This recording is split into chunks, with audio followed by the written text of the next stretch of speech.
আসসালামু আলাইকুম। গল্পনাশ চ্যানেলের পক্ষ হতে আমি নেহা আপনাদের সকলকে স্বাগত জানাচ্ছি। শুনছিলেন হুমায়ুন আহমেদ রচিত উপন্যাস বাদল দিনের তৃতীয় কদম ফুল। আজ পর্ব 6। বেলায়েত জেগে আছে, রেস্টুরেন্টের হিসাব দেখছে। তার সামনে পরিমলবাবু বসে আছেন। পরিমলবাবুর সামনে কাগজ কলম, হিসাব মেলানো হচ্ছে। হঠাৎ পরিমলবাবু উঠে দাঁড়ালেন। বেলায়েত বলল, কি ব্যাপার?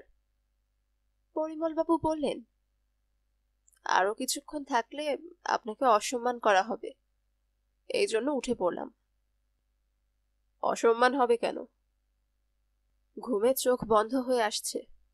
আপনার সামনে ঘুমানোর অর্থ আপনাকে অসম্মান করা। যান, ঘুমান। পরিমলবাবু বেলায়েতের বাড়ির একতলায় একটা ঘরে থাকেন। নিচে রেঁধে খান। একা মানুষ, তার কোনো অসুবিধা হয় না। এই বাড়িতে তিনি সুখেই আছেন। হেনা দরজা ধরে দাঁড়িয়েছে। বেলায়েত বলল, কিছু বলবে? হেনা বলল, ঘুমাবে না? হিসাব শেষ করে তারপর ঘুমাবো। বুড়াটাকে হিসাব করতে দাও, অনেক রাত হয়েছে। বেলায়েত বলল, হোক রাত, হিসাব শেষ না করে উঠবো না। আর আরেকটা কথা, পরিমল বাবুকে বুড়া বুড়া বলবে না। বৃদ্ধ হওয়া কোনো অপরাধ না। তুমি ঘুমাতে যাও। হেনা গেল না, দরজা ধরেই দাঁড়িয়ে থাকলো।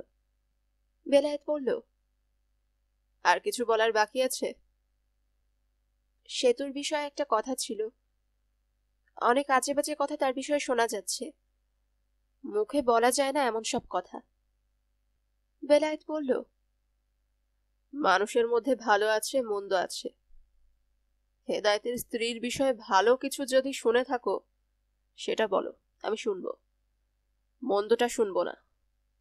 ভালো কিছু শুনেছ? না। তাহলে ঘুমাতে যাও, আমার দেরি হবে। এমনও হতে পারে আজ রাত ঘুমাবোই না।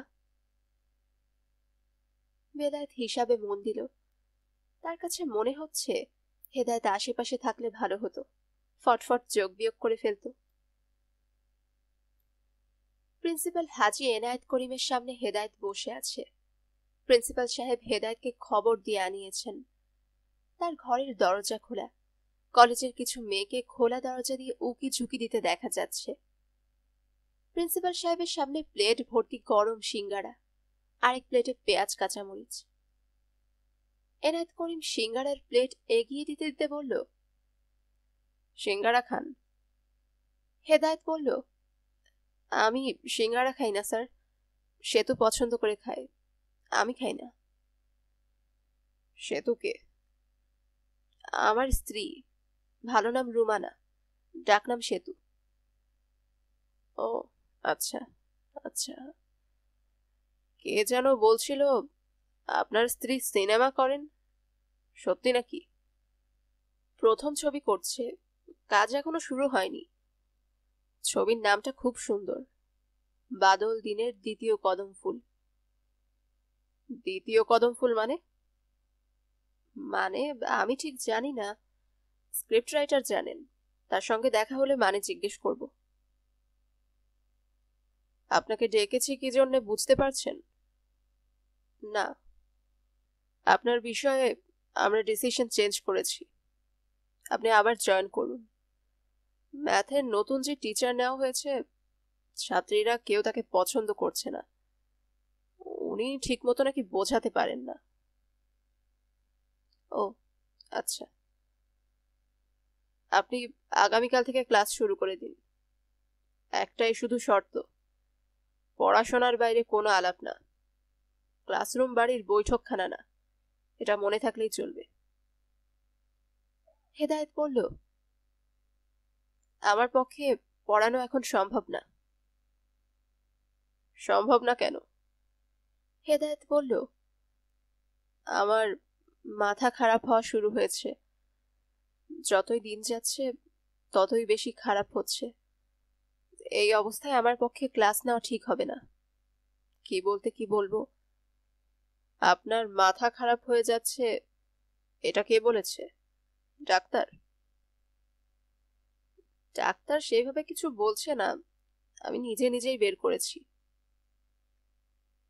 আপনার যে মাথা খারাপ হচ্ছে তার প্রধান লক্ষণ কি? হেদায়েত বলল, আপনার সঙ্গে আর কথা বলতে ভালো লাগছে না। স্যার আমি উঠি।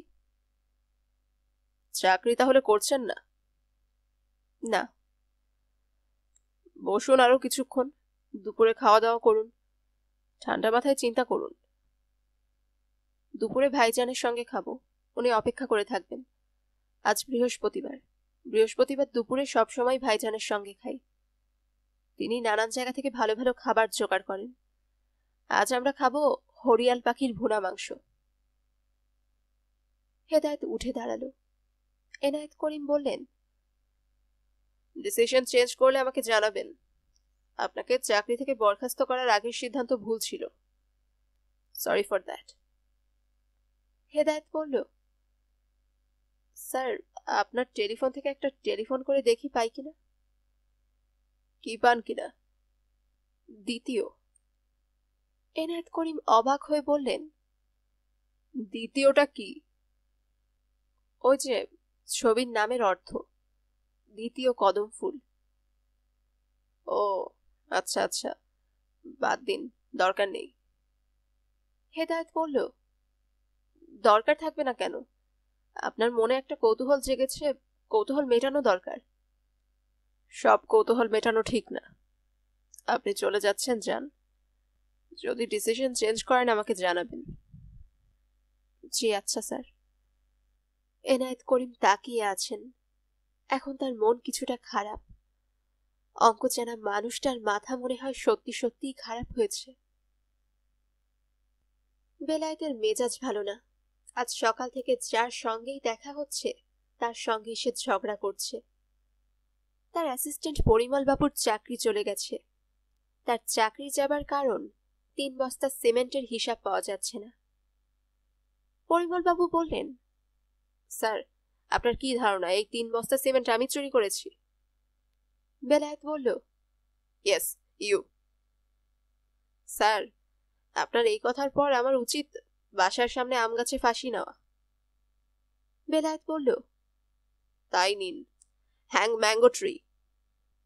প্রচন্ড রেগে গেলে বেলায়েত ইংরেজি বলে, ইংরেজি হচ্ছে কিনা তা নিয়ে মাথা ঘামায় না। হেদায়েত ভাইয়ের সামনে বসে আছে, টিফিন ক্যারিয়ারে খাবার চলে এসেছে। পরিমল বাবুর সঙ্গে হইচই হচ্ছে বলে খাবার দেওয়া হচ্ছে না। বেলায়েত বলল, আপনি এখন যান, আমরা 2 ভাই খাবো। খাবার সময় পারিবারিক কথাবার্তা হবে, এর মধ্যে আপনি থাকবেন না। গো স্ট্রিট, রাস্তায় যান। পরিমল বাবু চলে গেলেন। হেদায়েত বলল, এত রাগারাগি করা ঠিক না। বেলায়েত বলল, ঠিক না আমি জানি। সকালে পত্রিকায় ছবি দেখে রাগ উঠে গেল, ঝুম রাগ। কি দেখে রাগ উঠল? তোর বউয়ের ছবি, বিনোদন পাতায় বিরাট ছবি, সে নাকি সিনেমা করবে। আমি তো কিছুই জানি না। হঠাৎ ঠিক হয়েছে, ছবির নাম বাদল দিনের দ্বিতীয় কদম ফুল। তুই নিষেধ করলি না?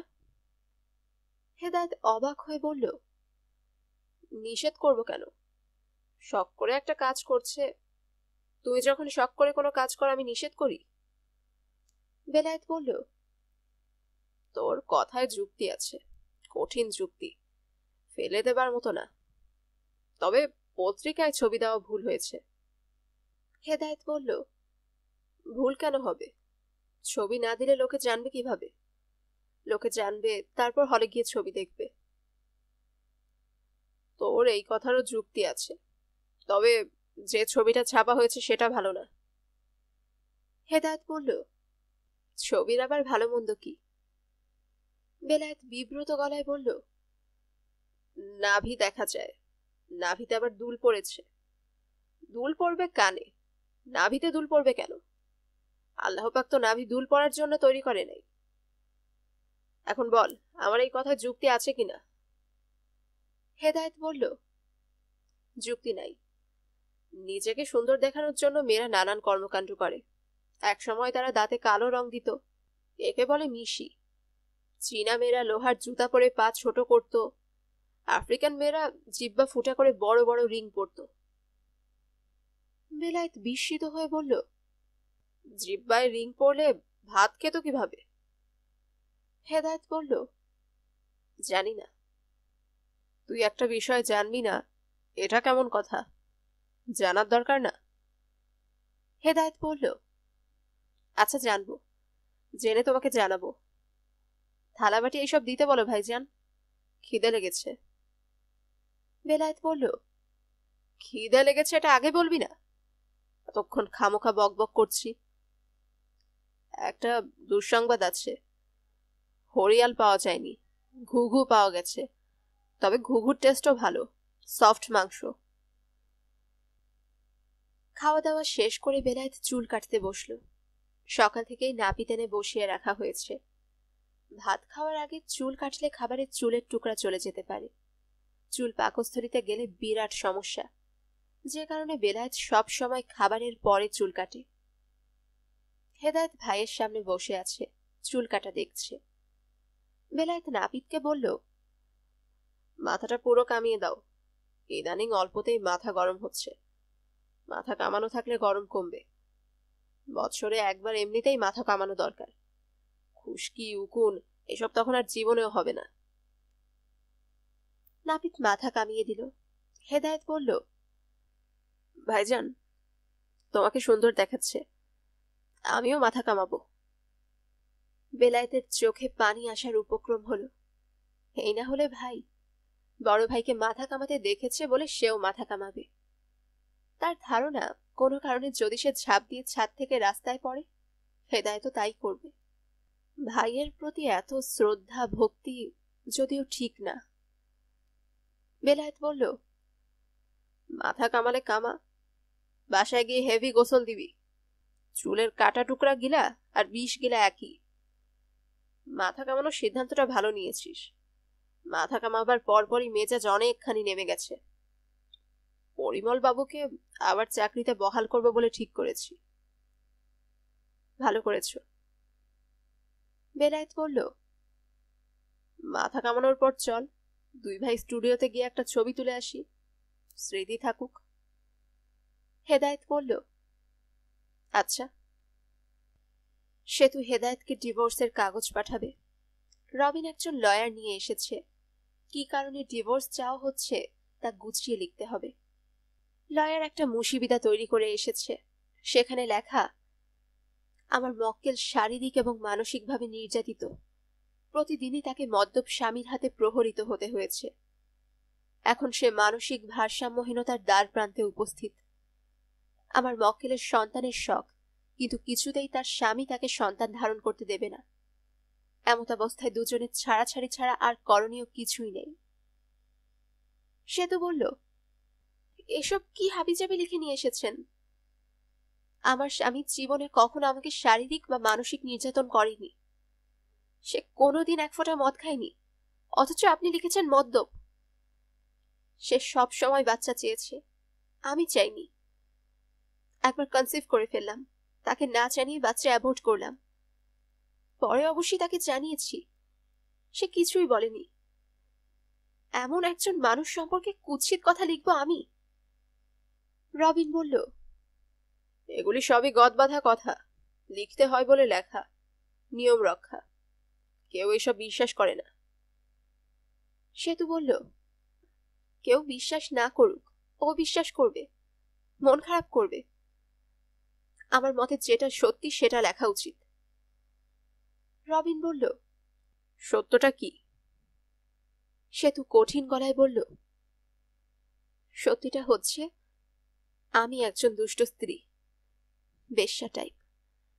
আমার মতো স্ত্রীর উচিত না তার মতো একজন ভালো মানুষের সঙ্গে থাকা। রবিন বলল, এসব কি বলছো? তোমার কি মাথাটা খারাপ হয়ে গেছে? সেতু বলল, উকিলের মুশিবিদা পড়ে মাথা খারাপ হয়ে গেছে। এই জাতীয় মিথ্যা আমি তাকে কখনো পাঠাবো না, নেভার নেভার।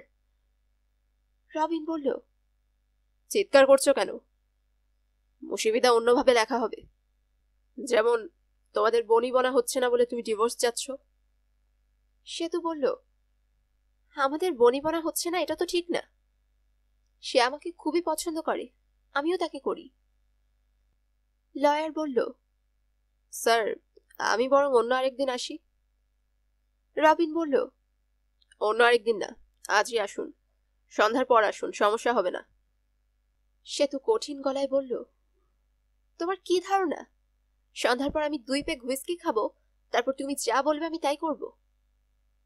রবিন বলল, না করলে না করবে, এখন চুপ করো। অকারণে চিৎকার করে তুমি আমার মাথা ধরিয়ে দিচ্ছ। চিৎকার করার মতো কিছু হয়নি। Cool down please. কফি খাবে? কফি দিতে বলি। হেদায়েত বসার ঘরে বসে আছে, তার হাতে টিভির রিমোট।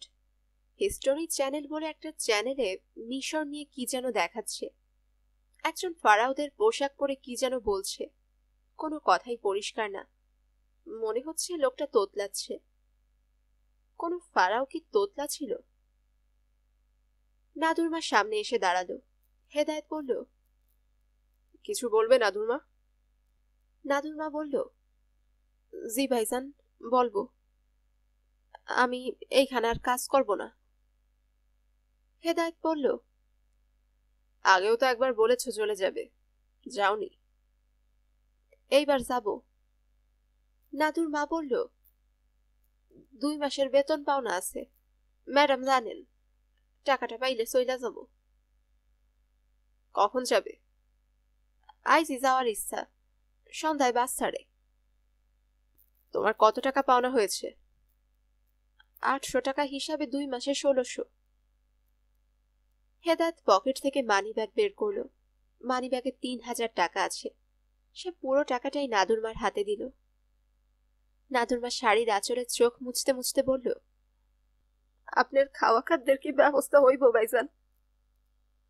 হেদায়েত বলল, একটা কিছু ব্যবস্থা হবে, তুমি চিন্তা করবে না। ম্যাডামের সাথে 2টা কথা বলতে ইচ্ছা ছিল ভাইজান, টেলিফোনে ধইরা দিবেন? হেদায়েত অনেক চেষ্টা করলো, সেতুকে ধরা গেল না। রেকর্ডিং ভয়েস শোনা যায়। ম্যাডাম দিলরুবা এখন ছবির কাছে ব্যস্ত, পরে যোগাযোগ করুন। ম্যাডাম দিলরুবাটা কে হেদায়েত বুঝতে পারছে না। সেতু কি তার নাম বদলে দিলরুবা রেখেছে? সেতু নামটাই তো সুন্দর, বন্ধন। রাত 9টা। হেদায়েত বাসার কাছে একটা হোটেল থেকে তেহারি খেয়ে এসেছে। 40 টাকা প্লেট।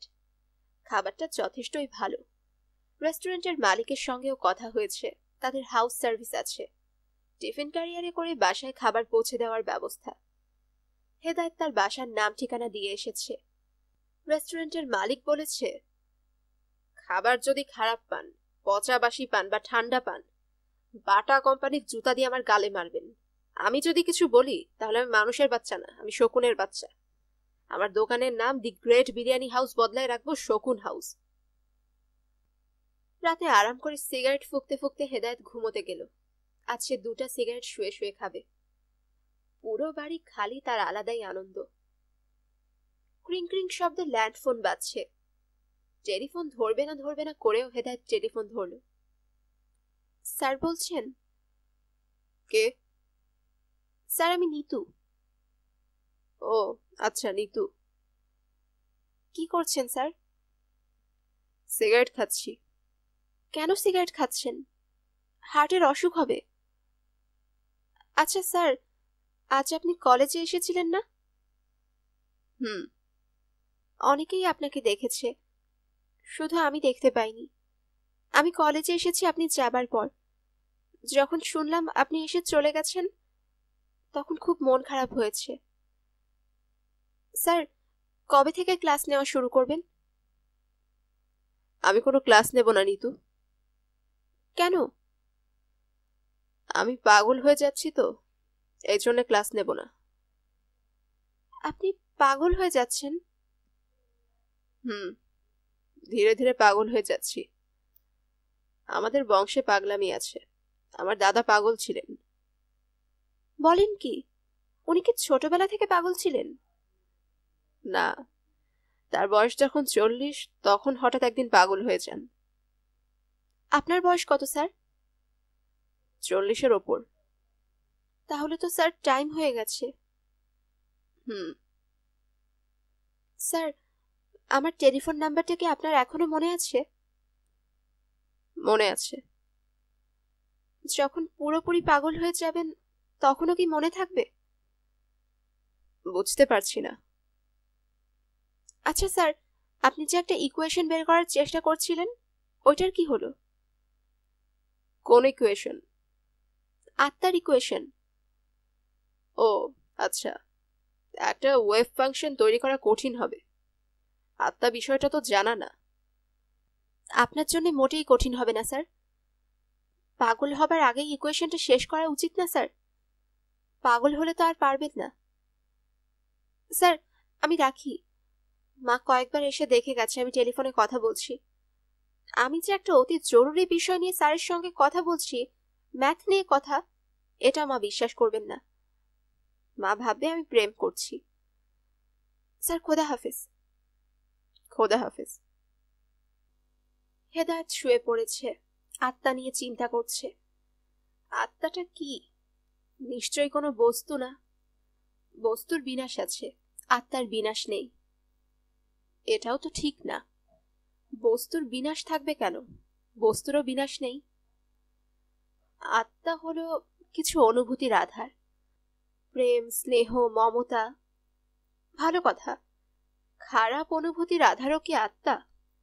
ঘৃণা, রাগ, বিদ্বেষ। সহজভাবে কি লেখা যায় আত্মা equals to function of love, function of hate, limit 0 থেকে ইনফিনিটি? আচ্ছা, চিন্তাটা কি আত্মার মধ্যে পড়বে? হেদায়েত বিছানায় উঠে বসেছে। ঘুমের ওষুধ খাবার পরেও তার ঘুম আসছে না। রামানুজন বলে গেছেন সহজভাবে চিন্তা করতে, যদিও স্বপ্নে বলেছেন স্বপ্নের বিষয়টা গুরুত্বের সঙ্গে বিবেচনা করা উচিত।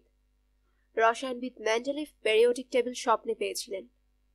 রামানুজন নিজেও স্বপ্নে অনেক থিওরি পেয়েছেন। সহজভাবে শুরু করা যাক। আত্মা equals to a to the power n। তাহলে এ কিসের ফাংশন?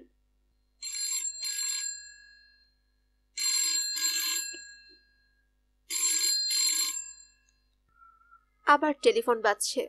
মনে হয় নিতু মেয়েটাই করেছে। হেদায়েত অনেক চেষ্টা করেও মেয়েটার চেহারা মনে করতে পারল না। অল্প কিছুদিন মাত্র দেখা হয়নি, অথচ চেহারা মনে নেই। পাগলের লক্ষণ। একজন মানুষের মাথা থেকে যখন পরিচিতদের ছবি মুছে যেতে থাকে, তখন বুঝতে হবে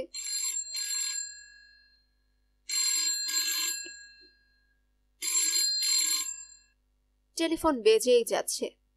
হেদায়েত টেলিফোন উঠালো।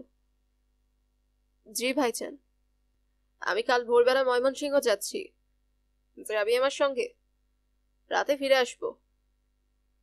যাব। আমি খুব ভোরে রওনা হব। এত ভোরে উঠতে পারবি? পারবো। না থাক, তোর যাবার দরকার নেই। ট্রাকে করে যাব, ড্রাইভারের পাশে বসে যাওয়া। দুজন বসলে চাপাচাপি হবে।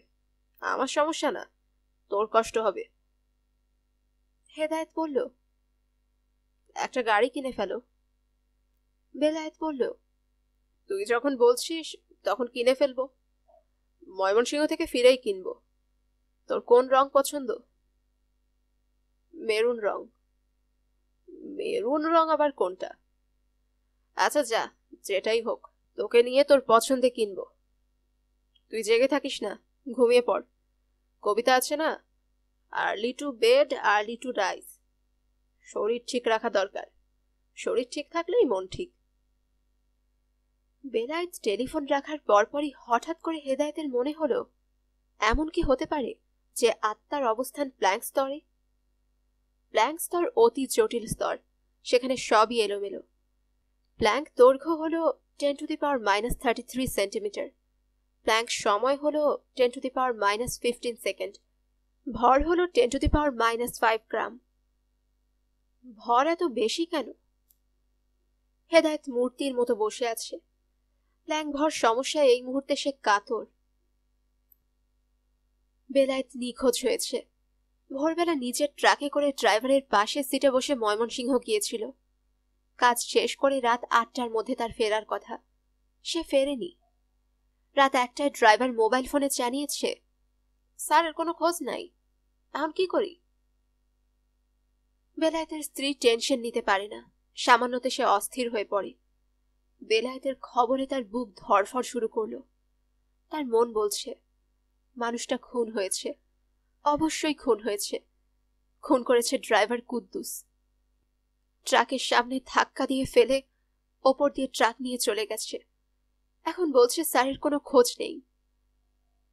রাত 3টায় টেলিফোনের পর টেলিফোন করে হেনা হেদায়েতের ঘুম ভাঙালো।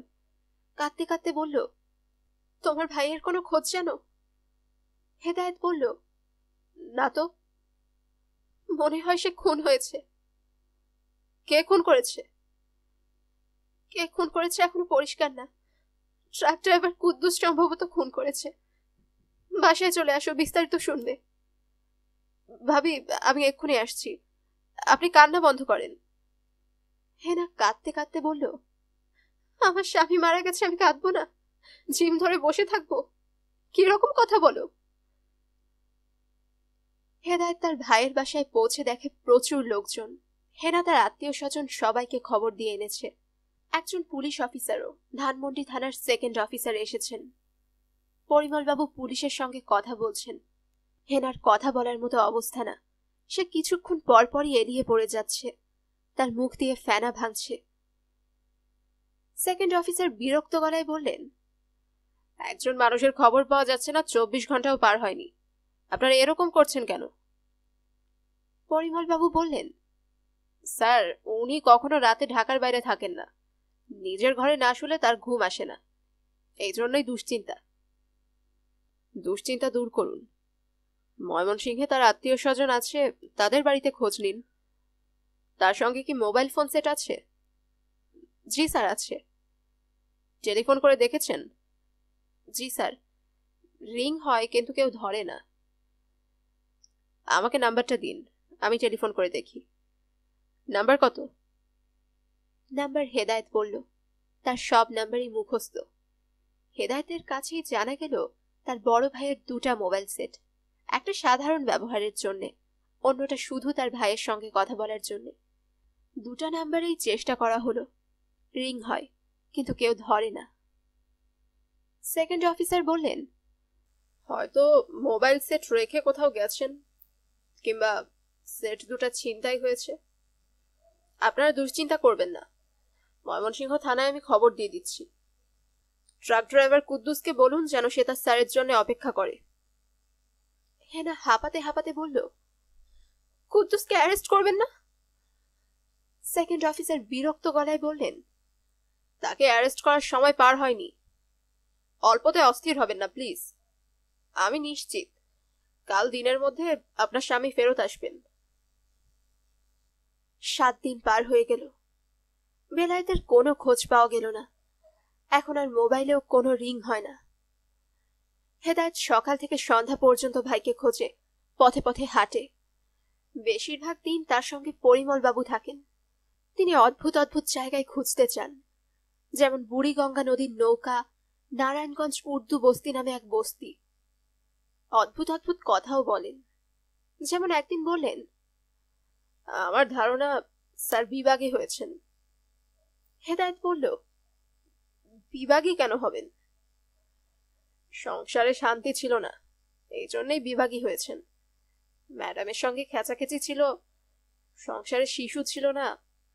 পিতামাতা হলো ইট আর শিশু সিমেন্ট, 2 ইট আটকায় রাখে। হেদায়েত বলল, ভাইজান বিভাগী হয়ে কোথায় যাবেন? পরিমলবাবু বললেন, আগে বিভাগী হয়ে পুরুষ মানুষ আসাম চলে যেত, কামরূপ কামাখ্যা।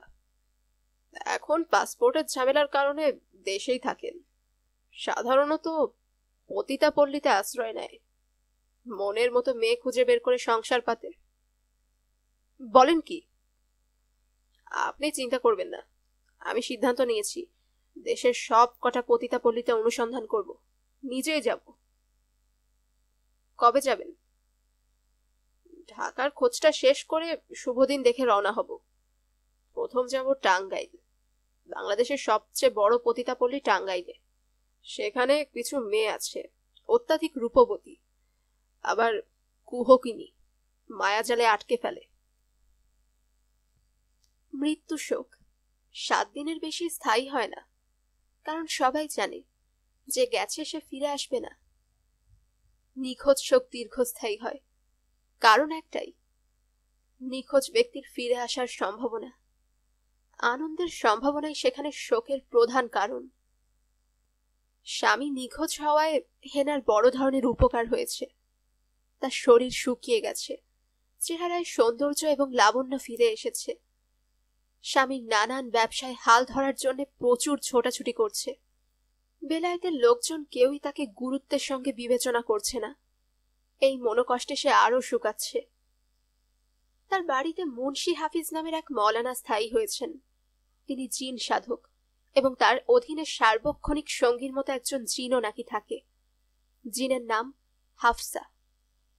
হেনা চেষ্টা করছে হাফসা জিনের মাধ্যমে স্বামীর সংবাদ বের করতে। প্রায় প্রতিদিনই জিনের আসর বসে। 50,000 টাকা পুরস্কার ঘোষণা করে ছবি দিয়ে বিজ্ঞাপন দেওয়া হয়েছে।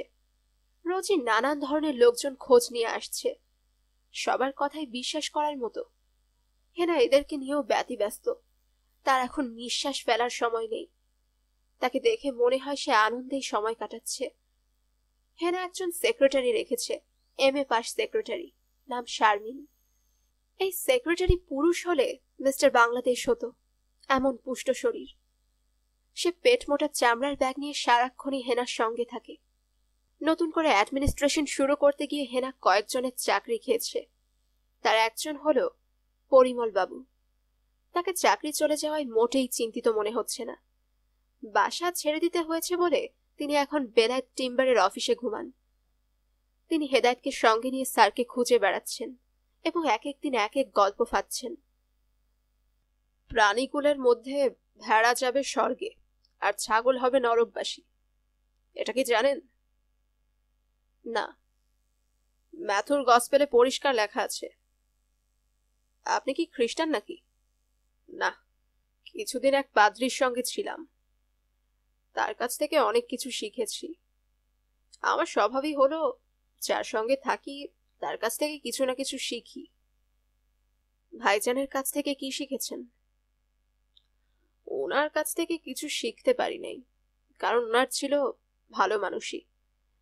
এটা শেখা যায় না, জন্মসূত্রে নিয়ে আসতে হয়। আপনার কাছ থেকে কি শিখেছি শুনবেন? না। মানুষ শুধু যে মানুষের কাছ থেকে শিখবে তা না, পশু পাখির কাছ থেকে অনেক কিছু শেখা যায়।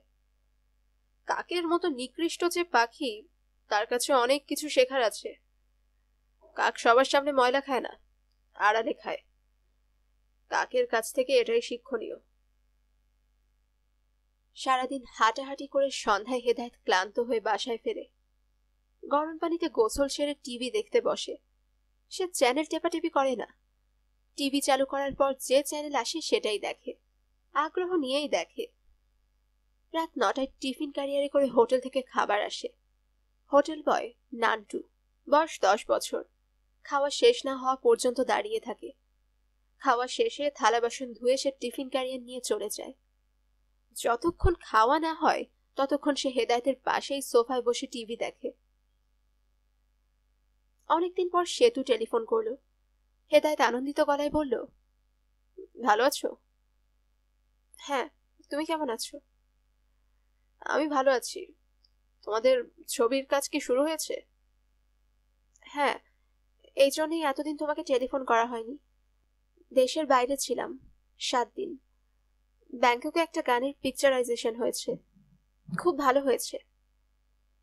হেদায়েত বলল, ছবির নামের অর্থটা কি বলতো? দ্বিতীয় কদম ফুল মানে? সেতু বলল, প্রথমে এই নাম ছিল, রবিন ভাইয়ের দেওয়া নাম, রবীন্দ্রনাথের গান থেকে নেওয়া। এখন নাম চেঞ্জ হয়েছে। এখন ছবির নাম দুষ্টু প্রজাপতি। নাম সুন্দর না? বুঝতে পারছি না সুন্দর কিনা। কমার্শিয়াল ছবির জন্য খুব সুন্দর নাম। ভালো কথা। নাদুর মা ঠিক মতো কাজ করছে? ও তো চলে গেছে। বলো কি, কবে গেছে? আমাকে তো কিছুই বলেনি। কবে গেছে মনে নাই। তোমার খাওয়া দাওয়ার ব্যবস্থা কি? হোটেল থেকে খাবার আসে, কোনো অসুবিধা হচ্ছে না। রাতে ঘুম ভালো হচ্ছে? খুব ভালো ঘুম হচ্ছে। সারাদিন খুব পরিশ্রম করি তো, এই জন্য রাতে বিছানায় যাওয়া মাত্র ঘুম। কিসের এত পরিশ্রম?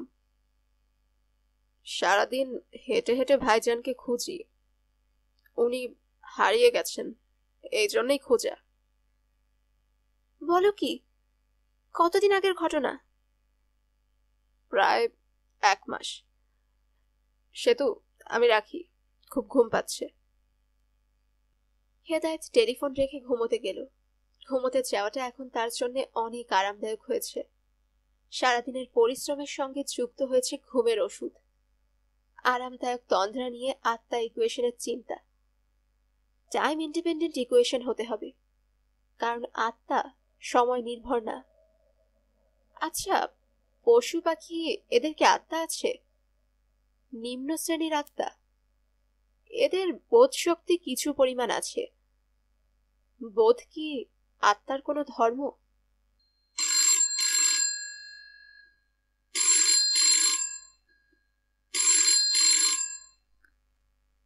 আবার টেলিফোন বাজছে। সেতু কি আবার করেছে, নাকি ভাইজান? ভাইজান হবার সম্ভাবনা কতটুকু? হেদায়েতের ঘুম পুরোপুরি কেটে গেল। শেষ হলো আজকের পর্ব।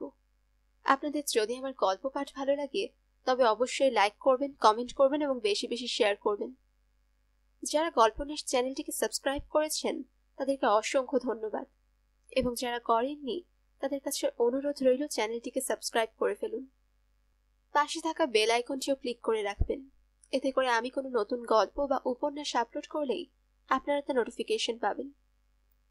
সকলে সুস্থ থাকবেন এবং আমাদের পাশে থাকবেন, এই কামনায় আজকের মতো এখান থেকেই বিদায় নিচ্ছি।